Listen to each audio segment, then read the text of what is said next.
Elena pressed her back against the cold glass of the bus shelter, watching the rain pour down the streets of downtown Chicago. She pulled her simple gray hoodie tighter around her shoulders, hoping no one would recognize her. 3 hours ago, she had been sitting in a boardroom worth millions of dollars. Now she stood here like any other person, waiting for public transportation. Her morning had started like every other day for the past 5 years.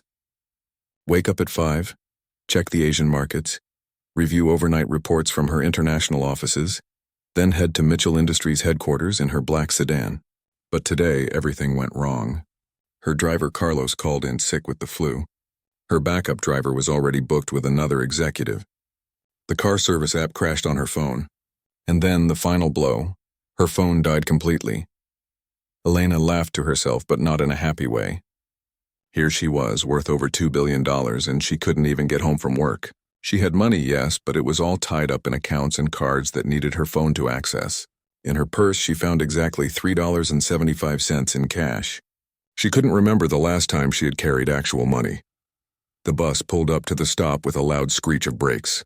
Elena watched as a dozen people climbed the steps ahead of her. When it was her turn, she approached the driver nervously.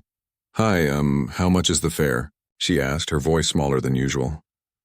$2.50, the driver replied without looking up from his newspaper.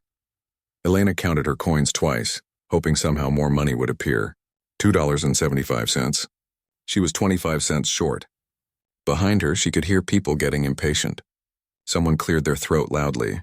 Another person sighed. "I'm sorry, I only have $2.25, she said quietly, feeling her cheeks burn with embarrassment. The driver looked up at her for the first time, his expression tired and annoyed. "Can't ride without exact fare, lady. Either pay up or step aside." Elena felt panic rising in her chest. She had meetings tomorrow morning. She lived 45 minutes away from downtown. Walking home in the rain wasn't possible. She didn't even know anyone's phone number by heart anymore. They were all saved in her dead phone. "Please, I can pay you back tomorrow," she tried again, but the driver was already shaking his head. "Rules are rules. Move along." Elena felt tears starting to form in her eyes. This was ridiculous. She could buy this entire bus company if she wanted to, but right now, she couldn't even afford a simple bus ride home. That's when she heard a warm voice behind her.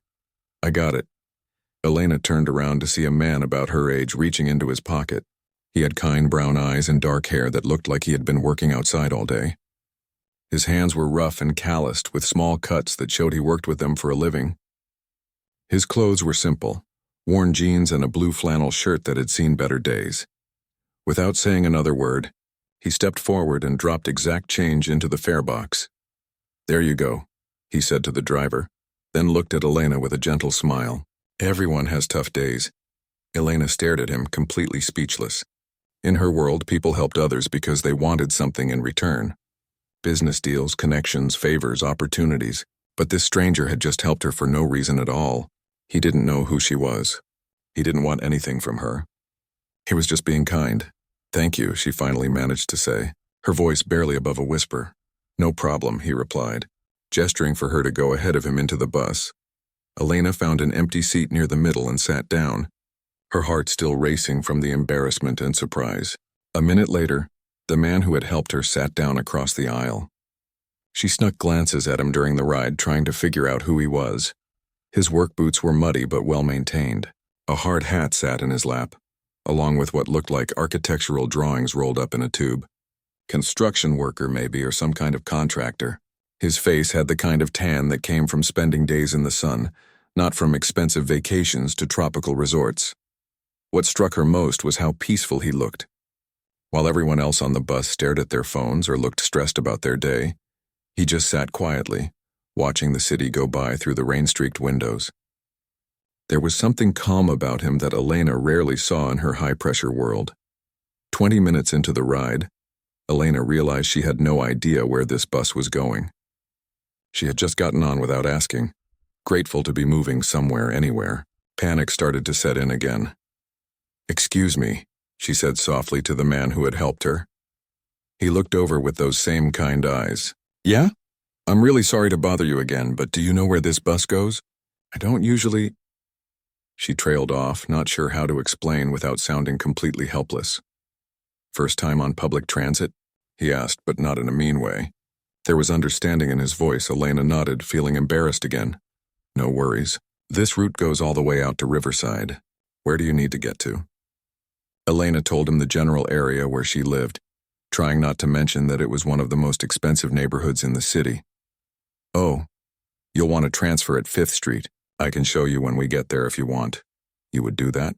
Elena asked, surprised again by his willingness to help. Sure, I'm getting off there anyway. Elena spent the rest of the bus ride stealing glances at this stranger, who had shown her more kindness in 30 minutes than most people in her business world showed in a year. She found herself wondering about his life. Did he have a family? What kind of work did he do? What made him so willing to help random people? When they reached 5th Street, he stood up and gestured for her to follow. Come on, I'll show you which bus to catch next. They stepped off into the light rain. Elena pulled her hood up, grateful again for her decision to dress down today. The man led her to another bus stop just around the corner. The number 42 comes every 15 minutes. It'll take you right to your neighborhood, he explained, checking his watch. Should be here in about 10 minutes. Elena looked at him, trying to find the right words to thank someone who had probably saved her entire evening. I can't believe you've been so helpful to a complete stranger, she said honestly. He shrugged, like it was the most natural thing in the world. My mom always taught me to help people when they need it. You never know when you might need help yourself. Elena felt something shift inside her chest. When was the last time someone had shown her genuine kindness without wanting anything in return? When was the last time someone had treated her like a regular human being, instead of a business opportunity? What's your name? She asked suddenly. Oliver, he replied with that same warm smile. What's yours? Elena hesitated for just a second. In her world, her name opened doors and started conversations about business deals. But right now, she just wanted to be a normal person talking to another normal person. Elena, she said simply. Nice to meet you. Elena, hope your day gets better from here. The number 42 bus appeared in the distance, its headlights cutting through the evening rain. Elena felt a strange disappointment that their conversation was about to end. Thank you again, Oliver. Really, you saved me today. He smiled and tipped an imaginary hat. Take care of yourself, Elena. As Elena climbed onto her second bus of the day, she turned back to wave goodbye. Oliver was already walking away, his hands in his pockets, just another person going about his evening. But Elena knew that something had just changed in her life, even if she couldn't quite put her finger on what it was. 45 minutes later, Elena stood in the marble entryway of her mansion, dripping wet but strangely happy. Her housekeeper rushed over with towels, asking about her day and why she hadn't called for a ride. But Elena barely heard her.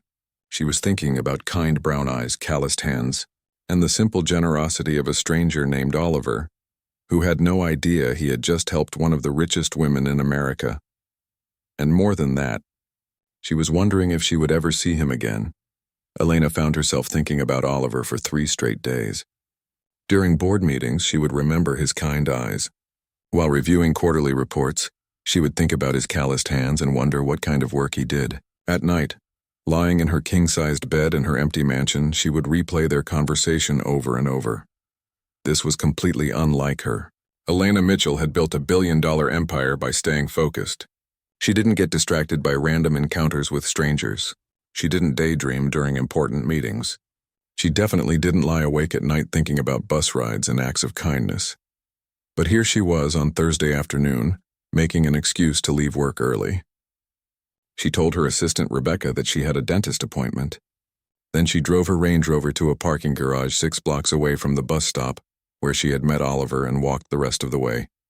Elena felt ridiculous. What were the chances that Oliver would be at the same bus stop at the same time 3 days later? People had routines, sure, but this seemed like a long shot. Still, she found herself standing there at 4:45 p.m., the same time she had been there on Monday. She had dressed down again, choosing jeans and a simple sweater instead of her usual business suits. No jewelry except for small earrings. No designer purse, just a regular backpack she had found in her closet from years ago. She wanted to look like a normal person, not like someone who could buy the entire city block if she felt like it. 15 minutes passed. No Oliver. Elena was about to give up when she saw a familiar figure walking down the street. There he was, work boots, hard hat and all. Her heart started beating faster and she realized how nervous she was. Oliver looked surprised but pleased when he saw her. Elena. Hey, what are the odds? He said, his face lighting up with that same genuine smile. I was just in the neighborhood, Elena lied smoothly. How was your day? Can't complain. We finished pouring foundation for a new community center today. It's going to be really nice when it's done. Oliver shifted his hard hat from one hand to the other. What about you? How's your office job going? Elena felt a pang of guilt. She had told him she worked in administration, which was technically true if you considered running a company as administration, but she knew it wasn't honest. Oh, same old stuff. Papers and meetings, she said vaguely. Oliver nodded, then looked at his watch. Hey, I don't suppose you want to grab some coffee? There's this great little place around the corner. Nothing fancy, but they make the best coffee in the city. Elena's heart jumped. I'd love that. The coffee shop was exactly what Oliver had promised. Nothing fancy. Mismatched chairs, local art on the walls, and the comfortable buzz of people having real conversations instead of business deals. Elena couldn't remember the last time she had been somewhere so normal and welcoming. Oliver insisted on paying, even though Elena knew she could have bought the entire coffee shop without checking her bank balance. She watched him count out exact change, making sure he had enough for tip. Everything about his actions showed someone who was careful with money because he had to be, not because he was cheap. They found a small table by the window. Oliver wrapped his hands around his coffee mug like he was warming them up, and Elena noticed again how different his hands were from hers. His were strong and marked by real work. Hers were soft and manicured, protected by expensive creams and weekly appointments. So tell me about this community center you're working on, Elena said, genuinely curious. Oliver's whole face changed when he started talking about his work. His eyes got brighter, his voice became more animated. It's going to serve about 300 families in the area. Kids will have a safe place to go after school, seniors will have programs, and there'll be job training classes for anyone who needs them. He pulled out his phone and showed her pictures of the construction site. I know it doesn't look like much right now, just concrete and steel, but in 6 months it's going to change lives. Elena stared at the photos, genuinely amazed. She had driven past construction sites thousands of times and never thought about what they would become or who they would help. To her, buildings were investments, property values, tax write-offs. But Oliver saw homes and hope and community. That sounds incredible, she said, and meant it. You must love what you do. Oliver shrugged, suddenly looking a bit embarrassed. I guess I do. My dad was in construction too before he passed away 5 years ago. He always said that every building you work on becomes part of someone's life story. Could be where they meet their future spouse, or where their kids learn to read, or where they feel safe when everything else is falling apart. Elena felt something tight in her chest. When was the last time someone had talked to her about making people's lives better instead of making money? In her world, success was measured in profit margins and stock prices. But Oliver measured success in families served and lives changed. What about you? Oliver asked, taking a sip of his coffee. Do you like your job? Elena paused, not sure how to answer. Did she like her job? She was good at it, certainly. She had built something impressive. But did she like it? It's complicated, she said finally. Some days I feel like I'm making a difference. Other days I'm not so sure. Oliver nodded like he understood completely. I get that. My buddy Jake works in an office downtown, and he says some days he feels like he's just pushing papers around to make rich people richer. Elena nearly choked on her coffee. If only he knew, but you know what I think? Oliver continued. Every job matters if you're doing it with good intentions. Even if you're just doing office administration, you're probably helping people in ways you don't even realize. Elena looked at him across the small table and felt something she hadn't experienced in years. Here was someone who saw good in everything, who looked for ways to help people, who found meaning in simple work. She spent her days surrounded by people who wanted things from her. Investments, partnerships, access to her wealth and connections. But Oliver just wanted to have coffee and conversation. Can I ask you something? Elena said. That day on the bus when you helped me with the fare. You didn't even know me. Why did you do it? Oliver looked surprised by the question. Why wouldn't I?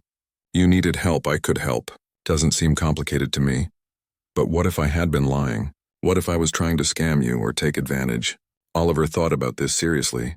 I guess that would have said something about you, not about me. My mom always told me that being kind to people is never the wrong choice, even if they don't deserve it. Besides, it was just bus fare, not my life savings. Elena felt tears starting to form in her eyes. She blinked them back quickly, hoping Oliver wouldn't notice. This man had shown her more genuine goodness in 2 conversations than she had experienced in years of business meetings and social events. Your mom sounds like a wise woman, Elena managed to say. She is. Still calls me every Sunday to make sure I'm eating enough vegetables and being nice to people.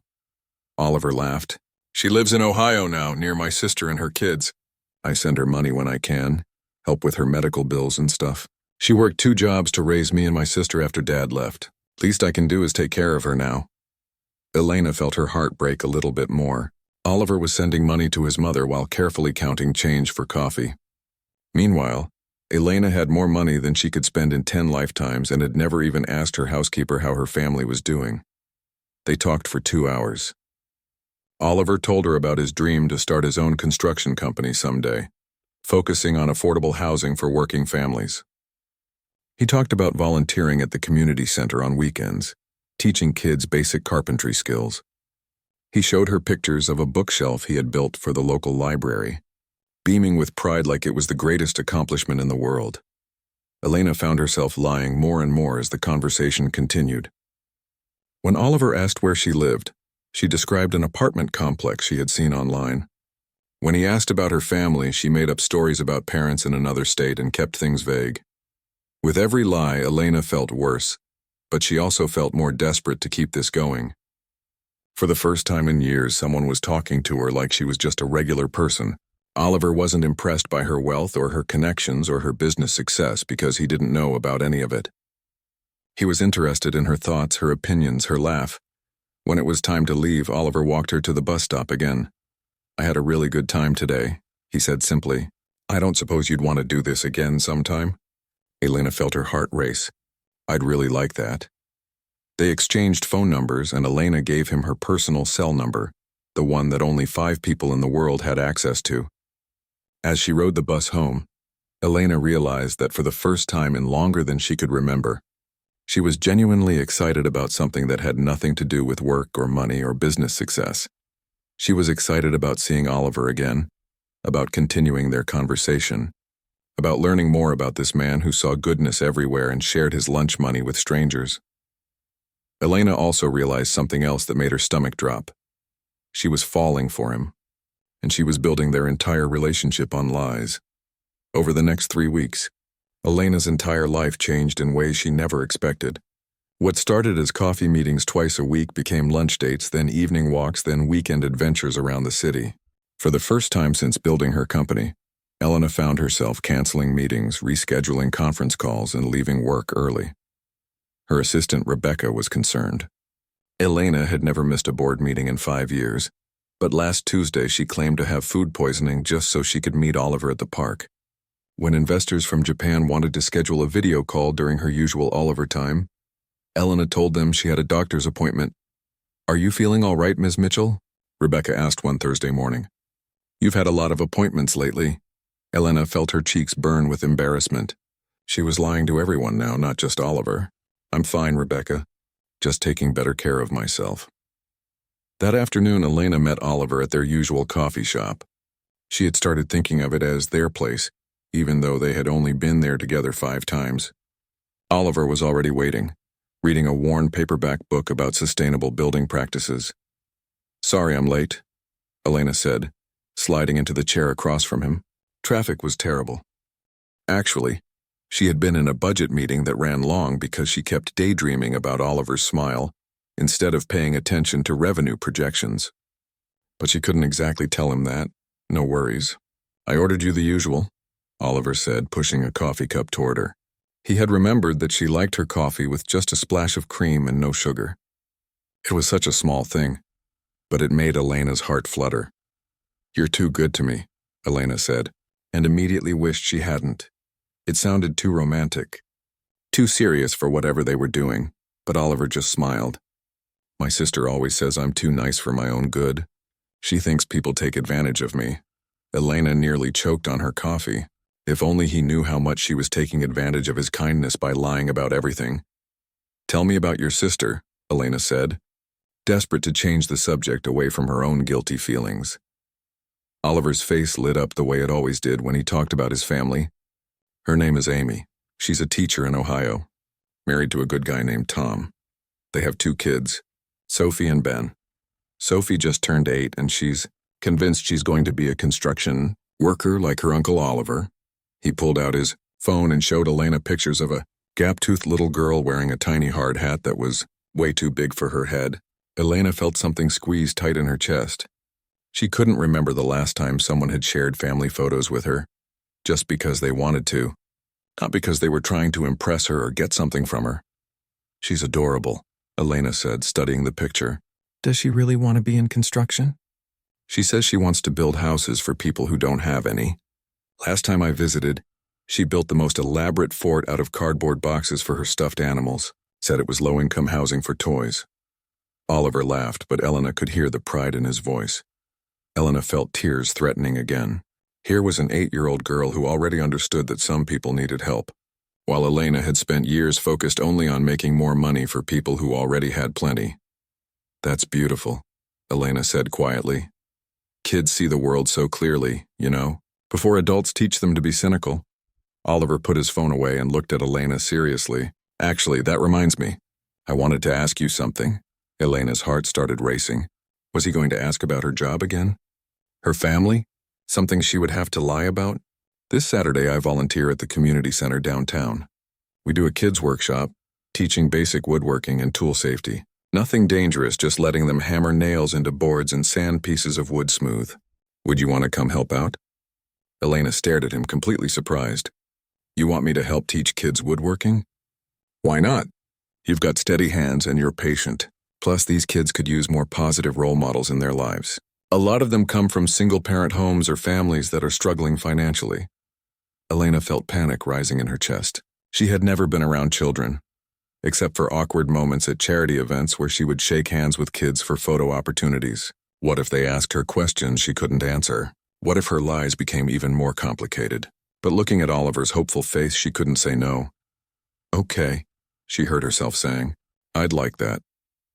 Saturday morning, Elena stood outside the Jefferson Community Center wearing old jeans and a t-shirt she had borrowed from her housekeeper. She felt more nervous than she had before any business presentation or investor meeting. Oliver was waiting for her with a huge smile and a cup of coffee from their usual place. "You came. I wasn't sure you would." "Of course I came," Elena said, touched that he had brought her coffee. "I promised, didn't I?" Inside, the community center was buzzing with activity. About 15 kids between ages 6 and 12 were scattered around tables covered with wood scraps, child-safe tools, and paint. Oliver introduced Elena to the other volunteers, a retired carpenter named Frank, a college student named Jessica, and a mother of 3 called Maria. "Everyone, this is Elena," Oliver announced to the kids. "She's here to help us build some cool stuff today." A little boy with curly hair immediately grabbed Elena's hand. "Are you Oliver's girlfriend?" he asked loudly. Elena felt her face turn red, but Oliver just laughed. "This is my friend Elena Tyler. She's going to help you with your birdhouse." For the next 3 hours, Elena experienced something completely new. She helped Tyler measure wood pieces, showed a shy girl named Destiny how to use sandpaper, and listened to endless stories about pets, siblings, and dreams for the future. What amazed her most was watching Oliver with the kids. He remembered all their names, asked about their school projects, and celebrated every small success like it was the greatest achievement in the world. When Tyler's birdhouse roof was crooked, Oliver didn't fix it himself. Instead, he patiently guided Tyler's small hands, letting the boy figure out how to make it better. "The important thing isn't making it perfect," Oliver told Tyler quietly. "It's learning how to solve problems and not giving up when things get hard." Elena felt something break open inside her chest. She had spent years solving problems by throwing money at them or hiring other people to fix them. But Oliver was teaching this little boy that he could figure things out himself, that his ideas and efforts mattered. During lunch break, Elena sat with Oliver on the steps outside the center, watching the kids play in the small courtyard. "How long have you been volunteering here?" she asked. "About 2 years. I started coming after my dad died when I was feeling pretty lost. Helping these kids reminded me why construction work matters. It's not just about building things. It's about creating spaces where people can grow and learn and feel safe. Elena looked at Oliver's profile as he watched the children play. There was something so peaceful about him, so centered. She thought about her own life. The stress, the constant pressure, the way she fell asleep every night worried about stock prices and competition and profit margins. "Do you ever want more?" she asked suddenly. "I mean, don't you want to make more money, have more success?" Oliver considered this seriously. "I want to be able to take care of my mom without worrying about her medical bills. I want to save enough to start my own company someday. But success?" He gestured toward the kids. "This feels pretty successful to me. These kids trust me to teach them something new. Their parents trust me to keep them safe. That matters more than money." Elena felt tears starting again. In her world, success was measured in zeros on a bank statement. But Oliver measured success in trust, in small hands learning to use tools, in children building confidence along with birdhouses. That afternoon, as they cleaned up wood shavings and put away tools, Destiny tugged on Elena's shirt. "Miss Elena, are you coming back next week?" Elena looked down at the little girl's hopeful face, then over at Oliver, who was helping Tyler paint his finished birdhouse. "Yes," she said, surprising herself. "I'll be back." As they walked to the bus stop together, Oliver was quieter than usual. "Thank you for coming today," he said finally. "It meant a lot to me having you there." Elena felt her heart racing. "Thank you for inviting me. I haven't had a day like that in, I can't remember how long." They stopped at the corner where Elena would catch her bus home. Oliver turned to face her, and Elena saw something different in his eyes. Something deeper than friendship. "Elena, I need to tell you something," he said, his voice softer than usual. Elena's breath caught in her throat. "What is it?" "I know we've only known each other for a few weeks, but I feel like I can tell you anything. You make me want to be better than I am. You make everything feel possible." Oliver took a small step closer. "I think I'm falling in love with you." Elena felt like the world had stopped spinning. Here was this amazing man, this kind, genuine, beautiful person telling her he loved her, and she was lying to him about everything. "Oliver," she whispered, not trusting her voice. He reached for her hands, his calloused fingers gentle against her soft palms. "You don't have to say anything back. I just wanted you to know." But Elena did want to say something back. She wanted to tell him that she was falling in love with him too, that he made her feel more alive than she had in years, that being with him was like discovering colors she never knew existed. Instead, she stood there holding his hands and drowning in guilt, knowing that when he found out who she really was, this beautiful thing between them would be destroyed forever. "I should go," she said finally, pulling away. "My bus is coming." As Elena rode home to her mansion, she made a decision that terrified her. She had to tell Oliver the truth, soon before her lies destroyed any chance they might have at something real. She just hoped he could forgive her when he learned that the woman he was falling in love with didn't really exist. Elena stared at herself in the bathroom mirror of her office, practicing what she would say to Oliver. She had been rehearsing for 3 days, but the words still felt impossible to get right. "Oliver, I need to tell you something about my job." "No, that sounded too casual. There's something I haven't been honest about. Too vague. I've been lying to you, but not because I wanted to hurt you." That sounded like she was making excuses. Elena splashed cold water on her face and tried again. Today was Tuesday. She had planned to meet Oliver for lunch and finally tell him everything. She would explain about the bus stop, about why she lied, about how meeting him had changed everything, about how she saw her life. She just hoped he would understand. Rebecca knocked on the office door. "Ms. Mitchell, the investors from Denver are here for the 2 o'clock meeting." Elena's heart sank. She had completely forgotten about the meeting. These investors had flown in specifically to discuss a $50 million deal that could expand her company into 3 new states. She couldn't reschedule. "Tell them I'll be right there," Elena called back. She pulled out her phone and texted Oliver. "So sorry, work emergency came up. Can we do dinner instead? 7 o'clock at Luigi's?" Oliver texted back immediately. "Of course. Hope everything's okay.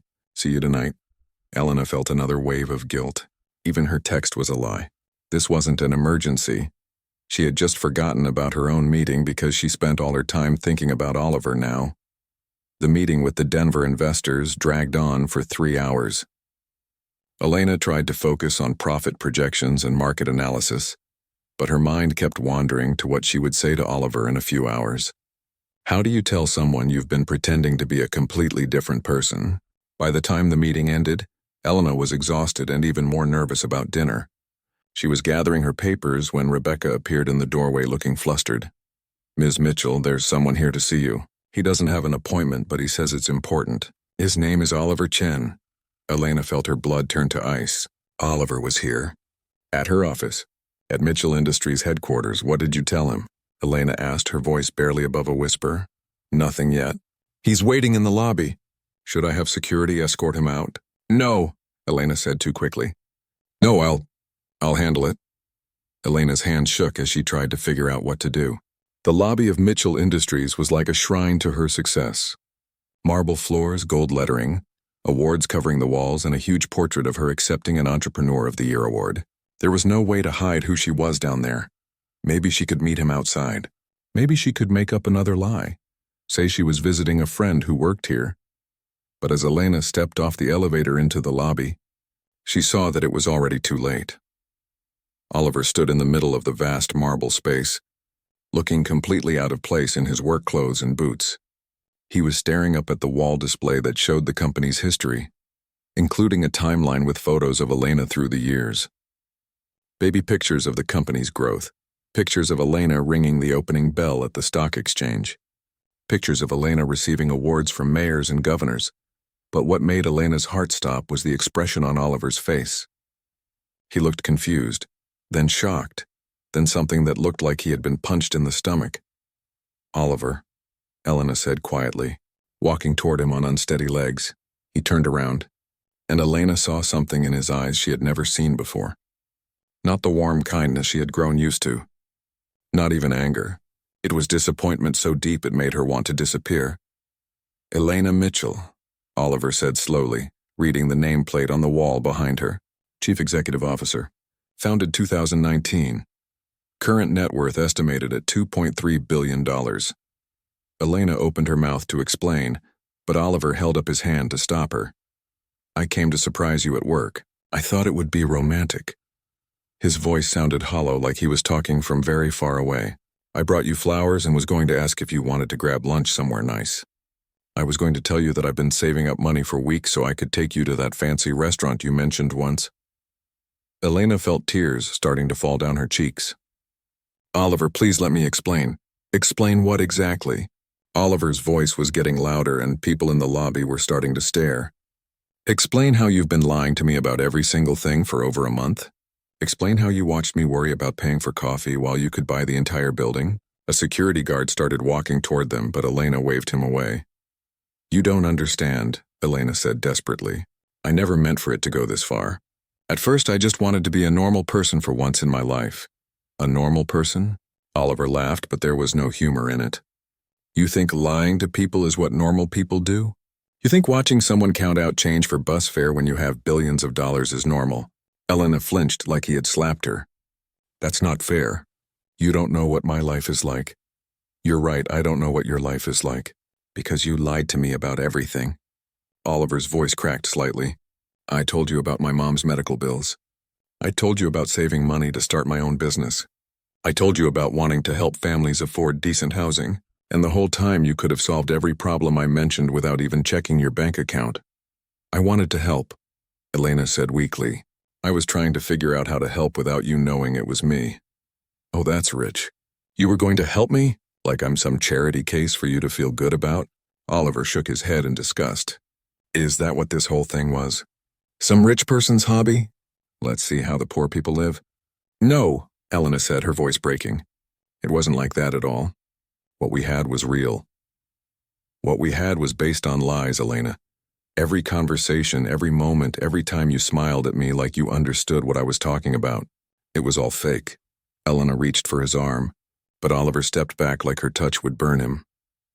The woman I fell in love with doesn't exist, Oliver continued, and Elena could see tears forming in his eyes too. She was supposed to be someone who understood what it meant to work hard for everything you have.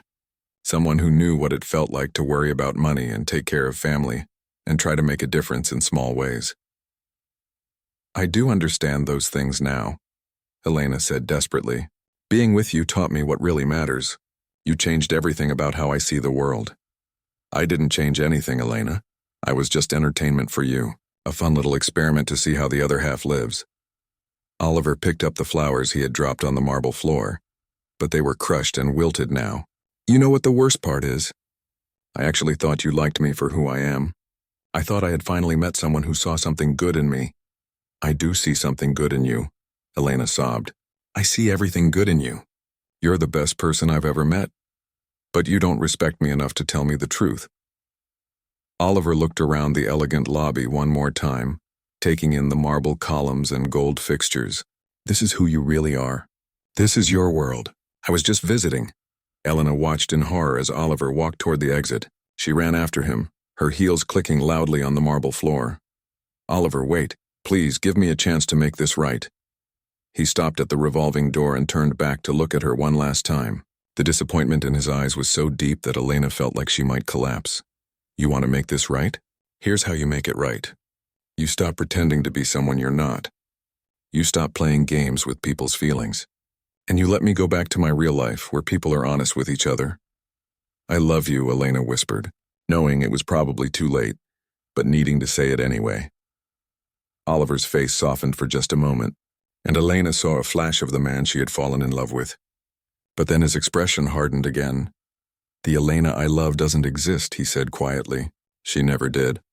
And then he was gone, walking out into the busy street, leaving Elena standing alone in the lobby of her billion-dollar empire, feeling poorer than she had ever felt in her entire life.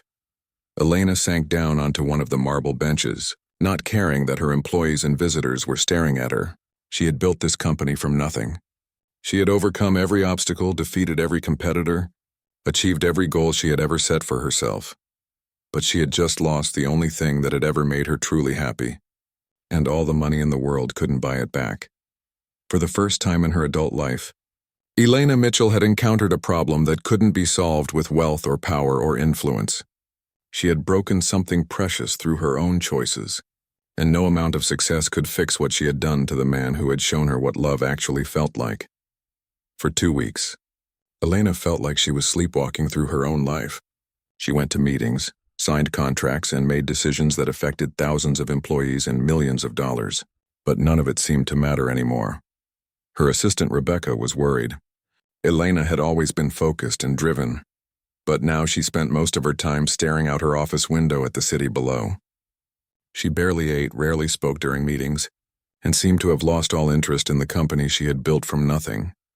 Maybe you should take a vacation, Rebecca suggested gently on a Thursday afternoon. You haven't taken time off in 3 years. I'm fine, Elena replied automatically, though they both knew she wasn't. The truth was, Elena couldn't stop thinking about Oliver.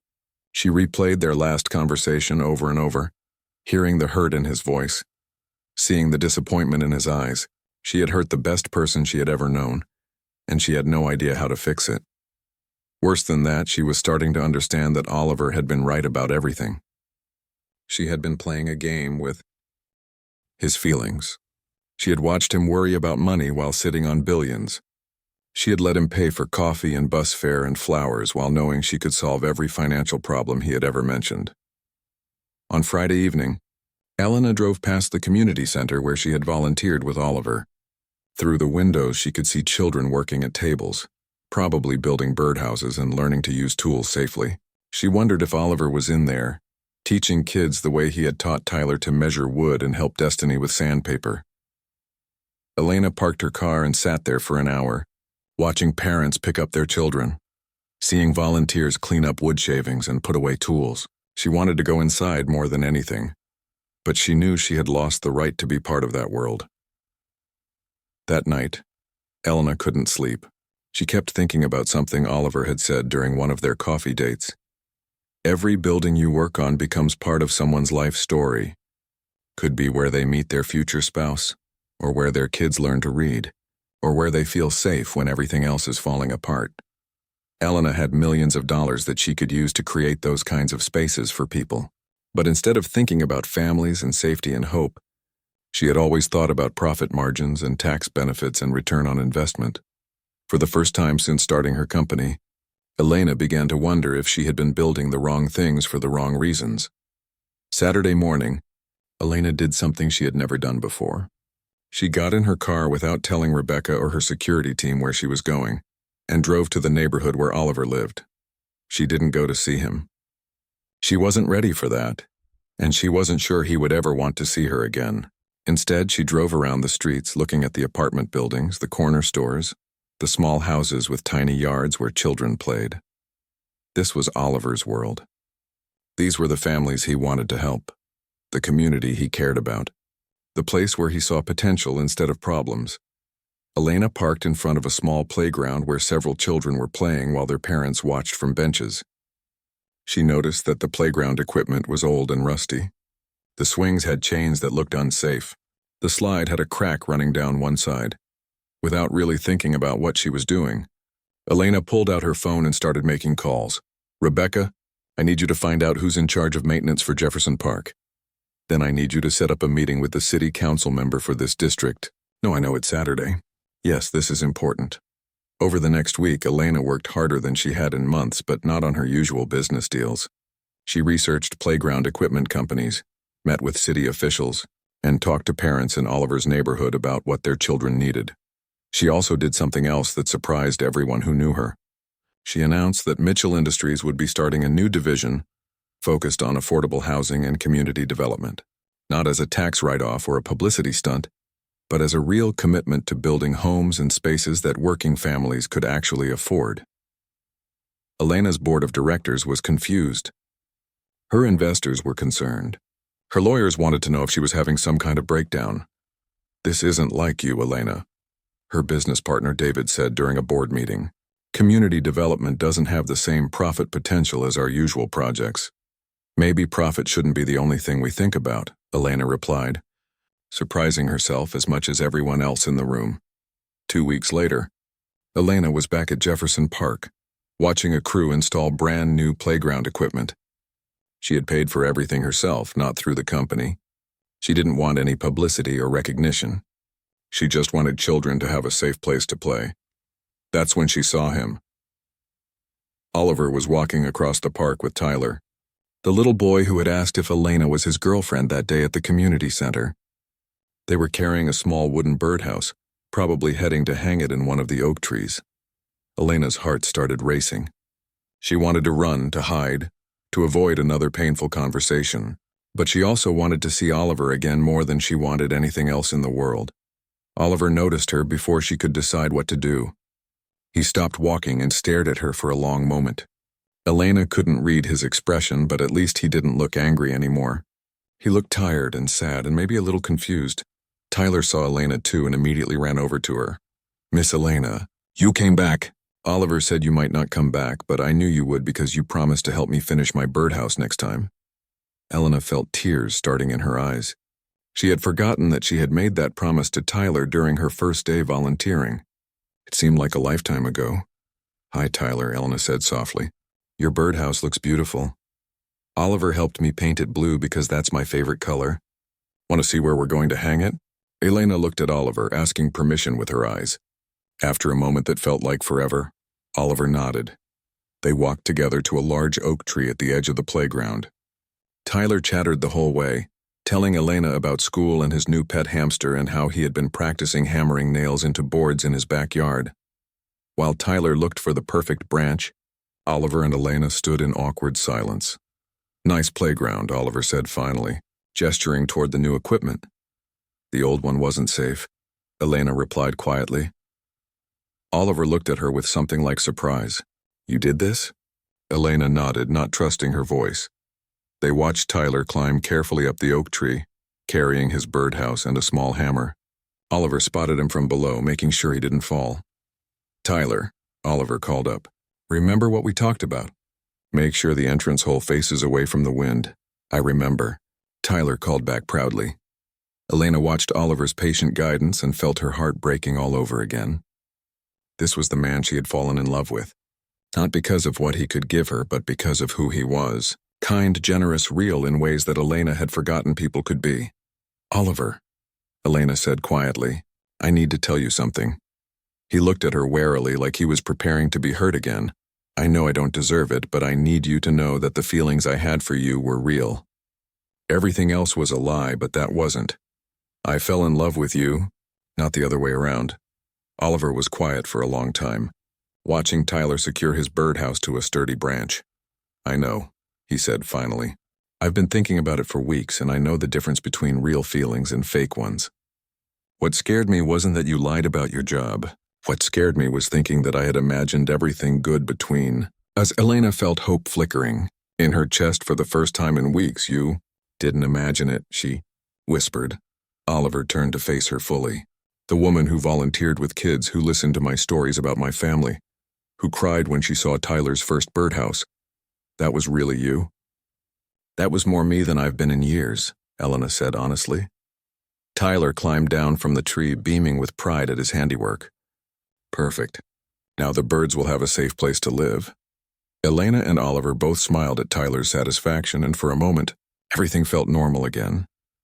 Elena, Oliver said as Tyler ran back toward the new playground equipment, I don't know how to have a relationship with someone who has billions of dollars.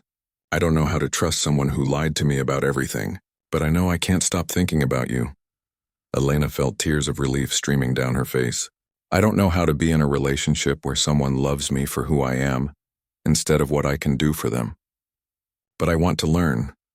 Oliver reached for her hand tentatively, and Elena held on like her life depended on it.